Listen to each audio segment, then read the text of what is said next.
스가랴서 3장 8절부터 10절을 제가 읽겠습니다. 여호수아 앞에 제사장은 들어가 여기 여호수아 앞에 앉아있는 여호수아의 동료들도 함께 잘 들어가. 너희는 모두 앞으로 나타날 일에 표가 되는 사람들이다. 내가 이제 새싹이라고 부르는 나의 종을 보내겠다. 나 만군의 주가 말한다. 내가 여호수아 앞에 돌 1개를 놓는다. 그것은 7눈을 가진 돌이다. 나는 그 돌에 내가 이 땅의 죄를 하루 만에 없애겠다는 글을 새긴다. 나 만군의 주가 말한다. 그날이 오면 너희는 서로 자기의 포도나무와 무화과나무 아래로 이웃을 초대할 것이다. 스가랴서를 포함해서 예언서들은 역사서와 좀 다르죠. 역사서는 그 당시에 벌어졌던 일들을 역사가의 관점에서 기록해 놓은 것이죠. 예언서에도 그런 역사의 일부분이 들어가 있지만 이 예언자들을 통해서 하나님이 이루어가신 예언서들은 단순한 역사의 나열이 아니라 그 역사의 의미를 강조합니다. 왜 하나님께서 그때 그런 일이 일어나도록 하셨는가? 또 하나님은 그때 왜 그렇게 하셨는가? 그리고 그것이 그 당시 때뿐만 아니라 이 이후에 하나님이 이루실 모든 일들에 어떤 의미가 있는지 이런 것들을 설명과 또 계시로서 기록해 놓은 것이 예언서이죠. 스가랴서를 우리가 읽을 때 그런 예언서를 보는 그런 눈으로 살펴봐야 됩니다. 그래서 이 스가랴서에 배경되는 역사적인 상황은 에스라기에 다 써 있으니까 에스라기와 참고하면서 겹쳐가면서 살펴보게 되죠. 이미 학계서를 설명해 드릴 때 그리고 스가랴서 몇 차례 걸친 말씀을 드릴 때 이 시대 배경은 제가 충분히 말씀을 드렸어요. 그래도 혹시라도 또 생각이 잘 안 나시는 분들을 위해서 다시 한번 짧게 말씀을 드리면 에스라기 1장 5절에 이런 말씀이 기록되어 있습니다. 하나님께 감동을 받고 예루살렘으로 올라가서 주님의 성전을 지으려고 하는 모든 사람이 길을 떠날 준비를 하였다. 이 모든 사람의 인도자가 대표적인 인도자가 유다의 총독으로 임명을 받은 스룹바벨과 또 대제사장인 여호수아 두 사람입니다. 그래서 학계서와 스가랴서에서는 이 스룹바벨과 대제사장 여호수아에 대해서 직접적으로 그들의 이름을 부르시면서 그들에게 말씀하시고 그들을 모든 백성의 대표로 삼아서 하나님의 뜻을 알려주시는 그런 내용들이 기록되어 있어요. 스가랴서 안에 보면 그래서 이 두 사람 스룹바벨과 여호수아에 대한 예언이 담겨져 있습니다. 스룹바벨에 대한 이야기는 학계서 설교할 때 제가 꽤 많이 설명을 해드렸는데 그것도 다 잊어버리셨을 것이라고 생각을 하고 이 스가랴서를 여러분 무시하는 거 아니죠? 제가 제 스스로를 위로하는 거예요. 스가랴서 안에서 이 스룹바벨에 대한 이야기 그리고 여호수아에 대한 이야기 이 두 이야기가 많이 기록이 되어 있는데 스룹바벨에 대한 말씀은 이 4장에 나오기 때문에 4장을 설교할 때 그때 좀 더 자세히 말씀을 드리도록 하겠습니다. 학계서 2장 23절에 보면 이 스룹바벨에 대해서 이런 말씀을 해주신 것이 있어요. 나의 종 스룹바벨아 그날이 오면 내가 너를 높이 세우겠다. 나 주의 말이다. 너를 이미 뽑아 세웠으니 내가 너를 내 옥새로 삼겠다. 나 주의 말이다. 그래서 스룹바벨에 대한 계시적인 의미를 담은 말씀을 주시죠. 스가랴서 4장에 보면 하나님께서 스가랴에게 환상을 하나 보여주셨어요. 그 환상은 순금으로 만든 등잔대 환상입니다. 그러면서 이 4장에 나타나는 그 순금으로 만든 등잔대가 누구를 가리키는지 직접 말씀해 주셨죠. 4장 5절에 보면 이것은 주님께서 스룹바벨을 두고 하신 말씀이다라고 명확하게 설명해 주세요. 그러니까 4장이 보여준 그 순금으로 만든 등잔대 환상은 스룹바벨에 대해서 하나님께서 하신 말씀이 있기 때문에 그것을 환상으로 보여주시면서 이렇게 설명하시겠다라는 말씀이죠. 이 스룹바벨에 대한 이야기를 그래서 4장 부분에 가서 다시 한번 자세하게 말씀을 드리겠고요. 오늘 읽은 이 3장 말씀에서는 그 당시 때입니다. 예루살렘에서 백성들을 모아서 하나님의 성전을 다시 짓도록 그것을 주도했던 스룹바벨과 함께 일했던 하나님의 종으로 쓰임받았던 여호수아 대제사장에 대한 이야기가 이 3장이에요. 3장에도 하나님께서 환상을 보여주셨습니다. 스가랴에 이제 하나님이 환상을 보여주셨는데 그 환상 가운데 어떤 한 사람이 서 있었어요. 그 사람은 여호수아 대제사장이었어요. 저 환상으로 보는 겁니다. 지금 실물로 보는 게 아니고. 그런데 이 여호수아가 옷을 입고 있었는데 이 옷에서 냄새가 났어요. 어떤 냄새가 났냐면 그 앞에 부분을 보면 타는 냄새입니다. 타는 불 속에서 막 나오는 그런 상황이었기 때문에 그 몸에서 타는 냄새가 나는 이미 불타기 때문에 더러워진 타는 냄새가 나는 더러운 옷을 입고 주님의 천사 앞에 서 있는 여호수아 대제사장을 하나님께서 스가랴에게 환상으로 보여주셨습니다. 3장 3절에 그렇게 기록이 되어 있죠. 그때 여호수아는 냄새나는 더러운 옷을 입고 천사 앞에 서 있었다. 그러면서 이 환상의 의미를 하나님이 설명해 주셨어요. 이 환상의 의미는 3장 8절에 이렇게 기록하셨죠. 여호수아 대제사장을 들어라. 여기 여호수아 앞에 앉아있는 여호수아의 동료들도 함께 잘 들어라. 너희는 모두 앞으로 나타날 일에 표가 되는 사람이다. 이게 여호수아 대제사장의 의미예요. 이 여호수아 대제사장은 스룹바벨과 함께 파괴됐던 성전을 다시 재건하는 그 일을 완수한 하나님의 종으로 그 당시에 대해 쓰임 받았어요. 그런데 이 스가랴의 예언서에서는 그것으로 끝이 아니라는 거죠. 이 여호수아 대제사장은 환상 중에 나타난 이 여호수아 대제사장은 표시라는 거예요. 예표라는 겁니다. 장차 일어날 일을 미리 어느 정도 알 수 있도록 알려주시는 표시 예표라는 거죠. 자동차를 운전하고 이렇게 고속도로를 가다 보면 이정표가 나오죠. 그 이정표를 보면 몇 킬로 더 가면 휴게소가 있다.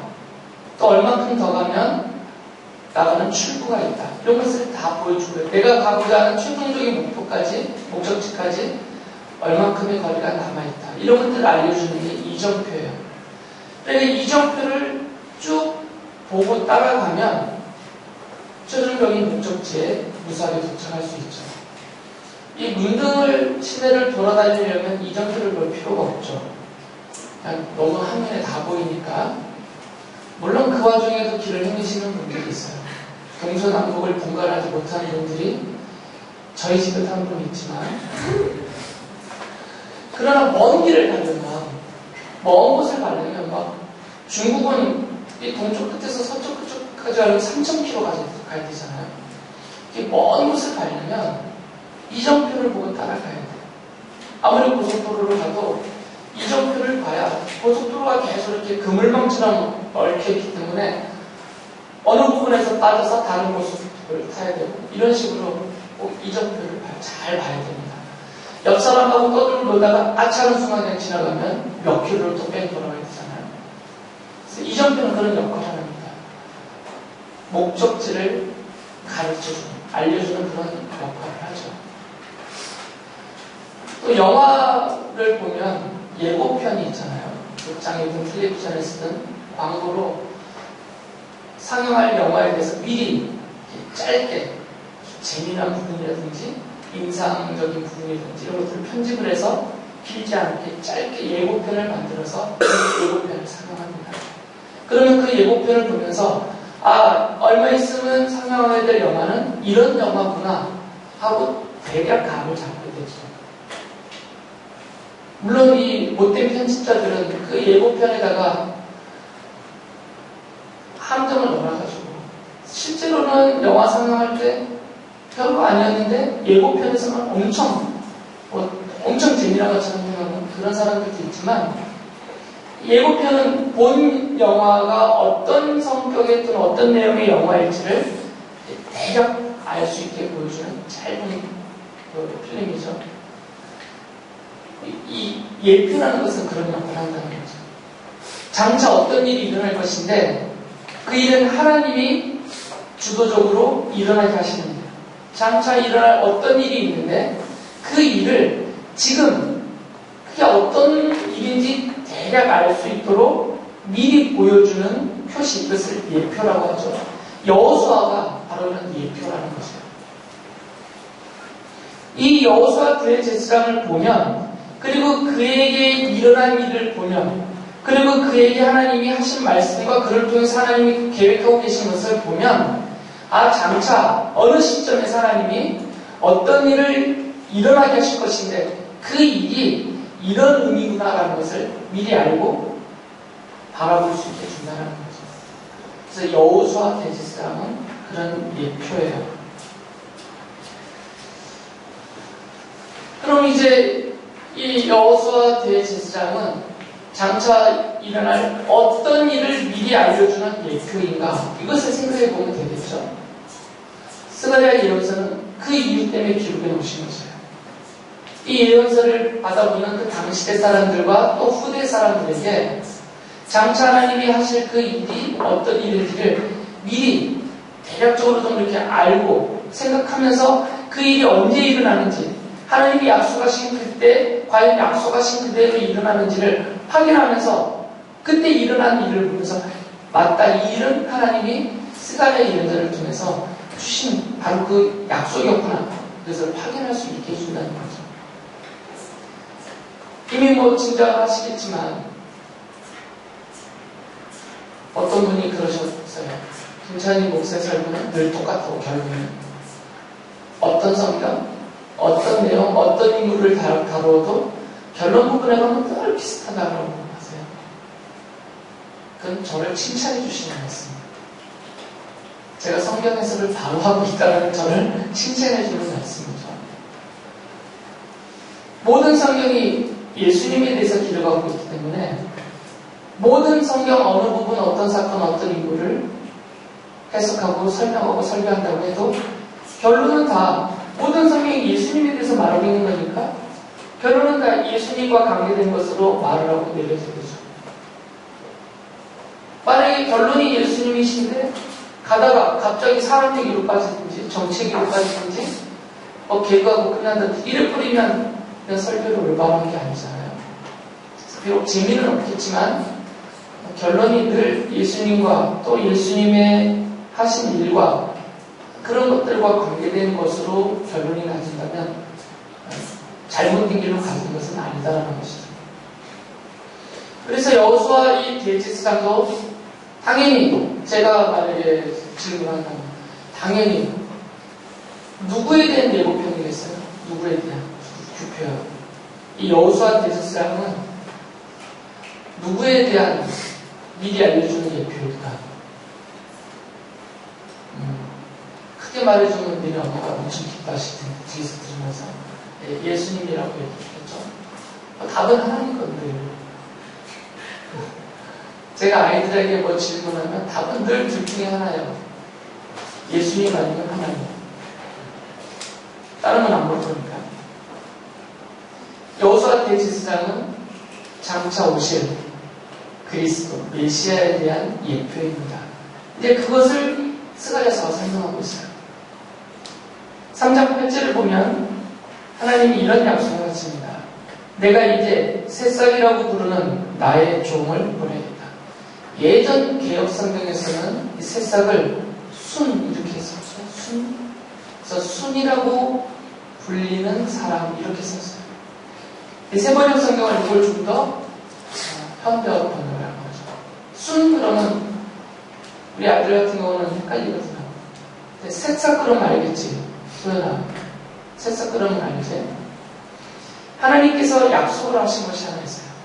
새싹이라고 부르는 하나님의 종을 보내겠다는 거죠.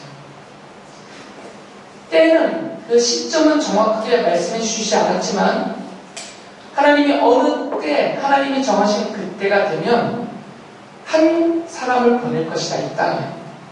그 사람은 어떤 사람이냐면 새싹이라는 이름을 갖고 있는, 새싹이라고 불려지는 하나님의 종이다라는 거죠. 지금 이 약속을 여호수아에게 하는 거거든요. 여호수아와 같이 있는 사람들 하면서.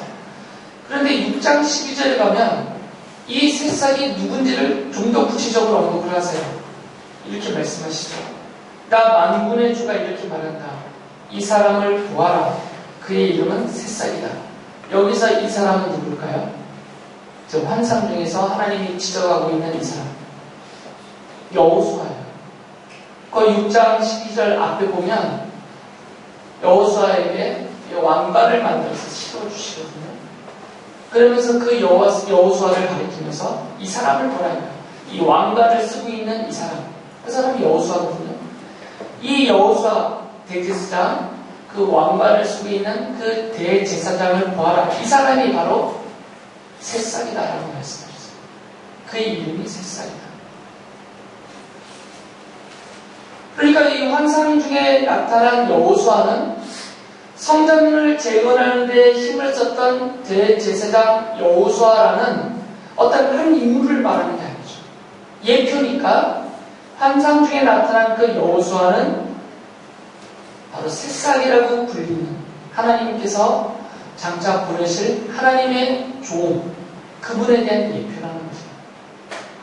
왜 이것이 예표냐면 장차 하나님이 이 여호수아 대제사장을 다시 이 땅에 내려보내겠다, 그 약속이 아니잖아요.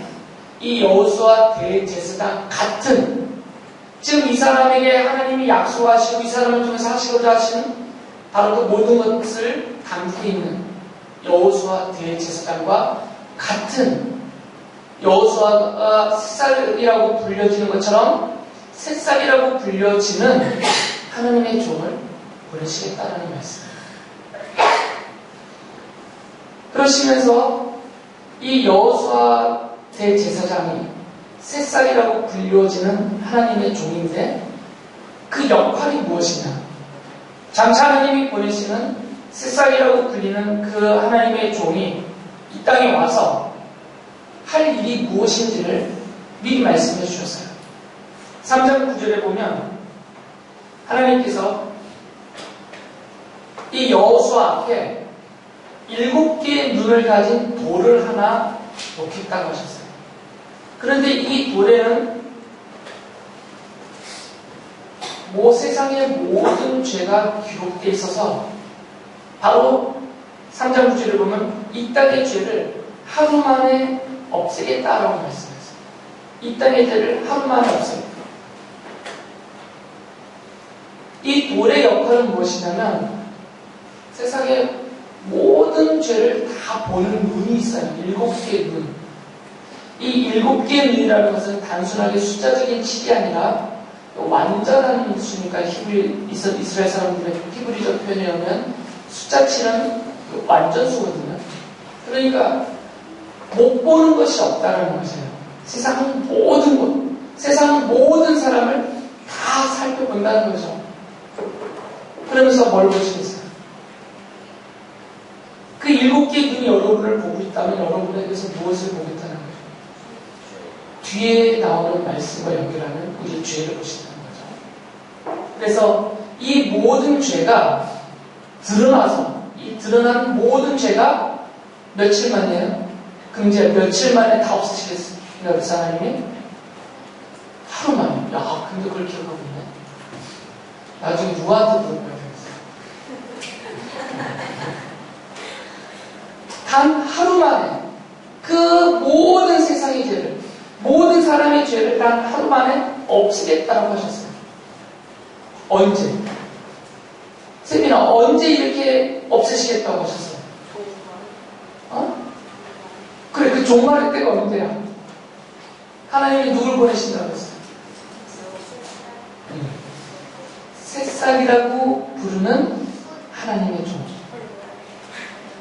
이 여호수아 대제사장이 예표로 가리키고 있는 그분의 이름이 뭐라고? 실망을 얼굴 같이 잠깐? 표정 관리 안 했어. 그분의 이름이 뭐라고? 아니, 그래, 그 여호수아 대제사장에 하나님이 붙여준 이름이 있잖아. 새싹. 새싹이라고 불려지는 하나님의 종이 오셔서 하실 일이 무엇이냐면 바로 속죄라는 거죠. 죄의 용서. 지금 여호수아 대제사장이 이걸 다 하는 것이 아니라 여호수아 대제사장은 표시예요. 가리키고 있는 이정표 같은 표시예요. 새싹이라고 불리워지는 하나님의 종이 오셔서 여호수아 대제사장의 역할은 속죄의 제사를 드려서 모든 백성의 죄를 용서받게 하는 그 일을 하는 사람이에요. 대속죄일이 되면 1년에 한 번 대속죄일이 되면 이 대제사장은 지성소 안에 들어와서 하나님 앞에 모든 자신뿐을 포함한 모든 백성들의 죄를 다 용서해달라는 속죄의 제사를 드립니다. 그 역할을 하는 게 대제사장이에요.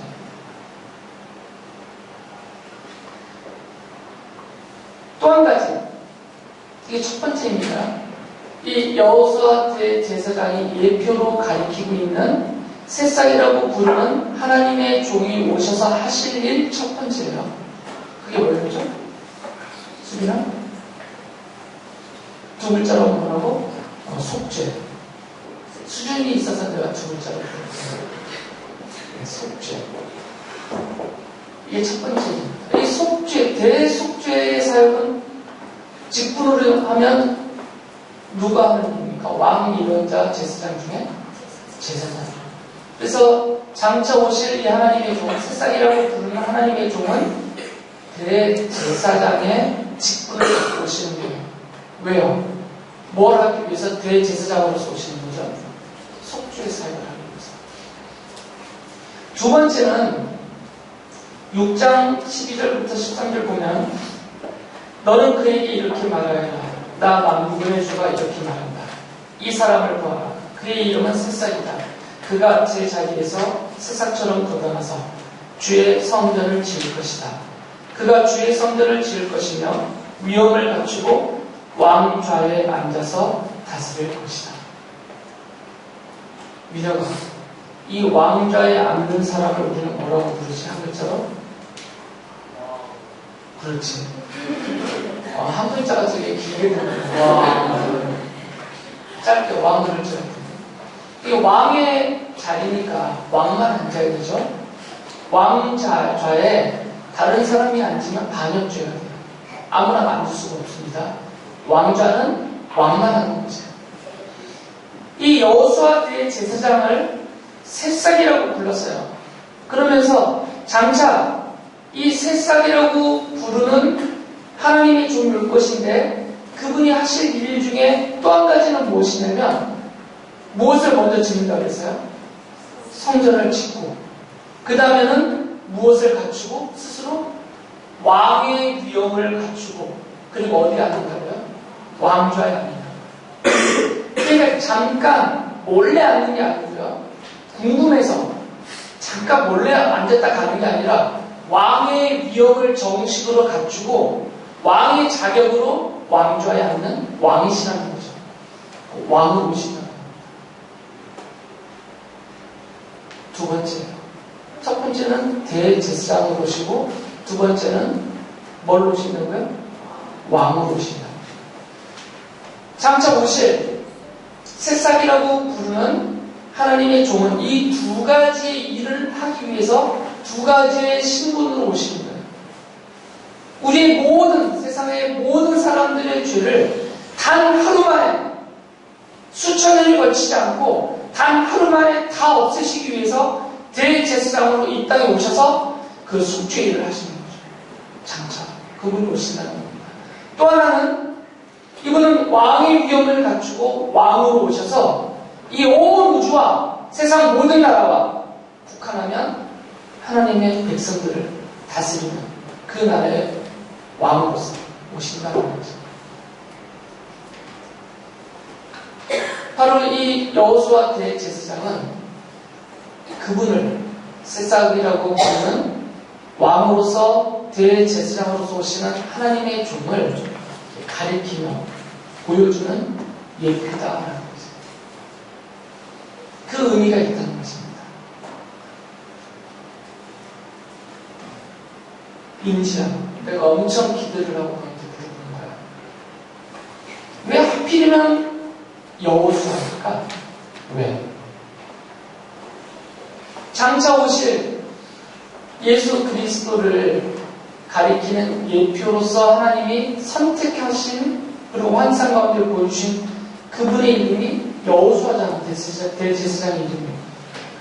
왜 하필이면 여호수아일까? 우연일까? 그러면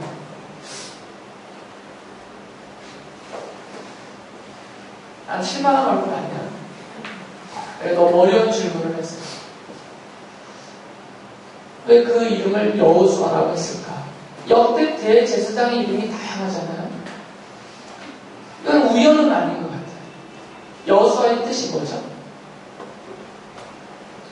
여호수아라는 뜻이 뭐예요? 하나님은 구원하신다는 뜻이잖아요. 하나님이 구원하신다. 이 여호수아의 축약형, 그래서 신약성경에 기록된 이름이 하나 있죠. 예수예요. 여호수아, 호세아, 예수와 예수 다 뜻이 같아요. 이 결코 우연하게 그 이름이 여호수아가 되진 않았을 겁니다. 이 이름조차도 하나님이 선택하신 대제사장의 그 이름조차도 장차 오실 하나님의 백성을 구원하러 오시는 하나님이신 예수 그리스도를 가리키고 있다라고 볼 수가 있습니다. 그만큼이나 이 여호수아 대제사장은 장차 오실 대제사장으로서 왕으로 오실 그리스도, 바로 예수 그리스도를 가리키는 예표의 역할을 하고 있다는 것을 알 수 있어요. 그래서 이 스가랴 예언자는 스가랴서를 보면 장차 오실 그리스도를 아까 뭐라고 부른다고 했죠? 새싹이라고 부른다고 했죠? 미리 제가 또 말씀을 드리면 제가 원어를 가끔 쓰는 것은 잘난 척하는 게 아니라 여러분의 이해를 도와드리기 위해서입니다. 이 새싹이라고 쓰여진 히브리어 단어가 째마흐예요. 이게. 그런데 이 단어와 의미가 똑같은 다른 단어가 하나가 있는데 이사야 예언자도 장차 오실 메시아를 새싹이라고 불렀거든요. 이사야 이 예언자도 이사야서 11장 1절을 보면 이렇게 이사야가 말하고 있어요. 이새의 줄기에서 한 싹이 나며 그 뿌리에서 한 가지가 자라서 열매를 맺는다. 이새는 다윗의 아버지입니다. 그러니까 다윗의 자손이라는 것이에요. 다윗의 후손 가운데서 한 싹이 난다고 하는데 이 싹은 넷제르라는 단어예요. 근데 뜻은 똑같아요. 째마가. 째마랑 넷제르는 같은 의미예요. 다른 단어가 아니고. 그러니까 단어만 다르고 썼지만 의미는 똑같은 거죠. 스가랴 예언서에서도 장차 오실 메시아를 새싹이라고 불렀어요. 이사야 예언자도 장차 오실 메시아를 새로 나는 싹이라고 불렀던 거죠. 같은 것이에요. 그런데 그 뒤에 이사야서 11장 10절을 보면 이런 말씀을 기록해 놓으셨습니다. 그날이 오면 이새 뿌리에서 한 싹이 나서 만민의 깃발로 세워질 것이다. 민족은 세워질 것이며 민족들이 그를 찾아 모여들어서 그가 있는 곳이 영광스럽게 될 것이다 라고 말씀하세요. 이사야 예언자는 싹이라고 새싹이라고 부르는 대제사장이시면서 왕으로 오시는 메시아 곧 예수 그리스도를 지금 예언하고 있는데 이분의 성격이 무엇이냐면 단순하게 이스라엘 사람들만의 구원자가 아니라 세상 모든 사람들의 구원자로서 오신다라고 말씀하세요. 그래서 만민의 깃발이 되시는 이분이 만민의 깃발이 되어서 그 깃발이 높이 들렸을 때 이스라엘 사람들도 그 깃발을 보고 찾아와 구원을 얻고 세상의 모든 만민, 모든 사람이 그 높이 들린 새싹이라고 불리는 그분의 일을 바라보면서 찾아와서 구원을 받는다는 거죠. 만민의 구원자로 오신다는 말씀이죠. 이것을 이렇게 해석할 수 있는 이유는 사도 바울이 이 성경 말씀, 이사야의 이 말씀을 그대로 인용하면서 로마서 15장 12절에서 설명을 해주셨기 때문이에요. 로마서 15장 12절에 보면 그리고 이사야가 말하기를 이새의 뿌리에서 싹이 나서 이방 사람을 다스리리가 일어날 것이니 이방 사람은 그에게 소망을 둘 것이다 하였습니다. 이 전후의 문맥은 뭐냐면 예수 그리스도는 유대인들뿐만 아니라 모든 세상 이방 사람을 포함한 모든 세상 사람들의 구원자이시다라는 것을 강조하고 있습니다. 그래서 이사야서를 인용한 것이죠. 그러니까 이사야서 11장의 말씀들은 장차 오실 메시아가 새싹이라고 부르는 하나님의 종이신 그 메시아가 세상 모든 사람들의 구원자로 이 땅에 오신다라는 말씀. 이분이 오시면 이제 어떤 일이 벌어지느냐? 첫째는 속죄의 일이 벌어지겠죠. 단 하루 만에 모든 죄를 용서받는, 모든 죄가 용서되는 그런 놀라운 속죄의 제사가 드려질 것입니다. 그리고 이분이 왕으로서 나라를 다스리고 그의 백성들을 다스릴 것인데 그분이 왕으로서 다스리는 그 나라의 상태를 스가랴 예언자는 이렇게 기록하고 있습니다. 3장 10절을 보면 나 만군의 주가 말한다. 그날이 오면 너희는 서로 자기 포도나무와 무화과 나무 아래로 이웃을 초대할 것이다. 무슨 말씀이냐면 이건 비유적인 말씀이에요. 자기가 농사를 지면서 기르는 포도나무와 무화과나무가 워낙 잘 돼서 아주 풍요롭게 열매들이 맺혀서 내가 먹고도 남기 때문에 다른 이웃을 불러서 함께 그것을 먹는다는 얘기예요. 그런데 이것이 나만 그런 것이 아니라 저 사람도 풍요롭고 저 사람도 풍요로우니까 그 나라 안에 사는 모든 사람들이 다 풍요로우니까 함께 초대하면서 함께 먹으면서 평화를 누린다는 거예요. 이 새싹이라고 부르는 하나님의 종이 오면 왕으로서 그분이 오시면 나라를 이루실 것인데 그가 다스리는 백성들을 모아서 그 나라를 이루실 것인데 그 나라의 상태는 이처럼 풍요롭고 그리고 평화스러운 나라다라는 거죠. 이것을 이사야 예언자가 좀 더 구체적으로 설명해 주었어요. 좀 길지만 제가 다 읽어보겠습니다. 이사야 11장 6절에서 8절입니다. 지금 이 새싹이라고 부르는 사람이 하나님의 종이 오면이에요. 그때는 이리가 어린 양과 함께 살며 표범이 새끼 염소와 함께 누우며 송아지와 새끼 사자와 살찌는 짐승이 함께 풀을 뜯고 어린아이가 그것들을 이끌고 다닌다. 암소와 곰이 서로 벗이되며 그것들의 새끼가 함께 눕고 사자가 소처럼 풀을 먹는다. 젖 먹는 아이가 독사의 구멍 곁에서 장난하고 젖된 아이가 살무사의 불에 손을 놓는다. 더 길지만 여기까지만 보면 이 상태가 위험해 보입니까? 조마조마하세요? 그렇지 않다는 거예요. 평화스럽다는 거죠. 루아가 살무사의 불에 손을 놓는다고 쳐봐요. 정한 형제가 그걸 보면서 쉽게 놓고 있겠어요. 아무렇지도 않은 거죠. 살무사가 해치지를 않는다는 거죠. 시연이가 독사불에서 놀고 있어요. 그 입구에서. 그럼 시연이 엄마 아빠가 그것을 보고 막 기절초풍해서 막 경기가 되겠어요. 막 웃고 있다는 거예요. 걱정할 것이 없어요. 사자가 불을 뜯고 있는데요. 해치는 일이 없다는 거죠. 그래서 11장 9절에서 이렇게 말씀하셨어요. 나의 거룩한 산 모든 곳에서 서로 해치거나 파괴하는 일이 없다. 해치지도 않고 파괴되지도 않은 나라, 바로 평화의 나라라는 것입니다. 이 평화의 나라에 왕으로 오신다는 것입니다. 바로 이분이 누구시라고요? 예수 그리스도십니다. 스가랴 예언서는 이 예수 그리스도에 대해서 계시하고 있어요. 근데 어떻게 계시라고 했냐면 그분은 새싹이라고 부르는 하나님의 종으로 오시는데 이분은 크게 두 가지 일을 하시고 오시는 거죠. 대제사장으로 오셔서 며칠 만에 단 하루 만에 그 일곱 눈이 있는 그 돌을 통해서 모든 세상 사람들을 제가 다 드러나게 하셨는데 드러난 모든 들을 단 하루 만에 다 없애신다는 거죠. 그 하루가 언제였을까요? 단 하루 만에 우리를 포함한 세상 모든 사람의 죄가 다 없애지는, 다 용서받게 된 바로 그 단 하루, 그 날이 언제였을까요? 예수님이 십자가에서 못 박히신 날. 예수님이 십자가에서 못 박혀 죽임을 당하시면서 이 속죄 제사를 완성하신 거죠. 그 하루에, 바로 그날에 우리의 모든 죄가 다 용서받게 된 것입니다.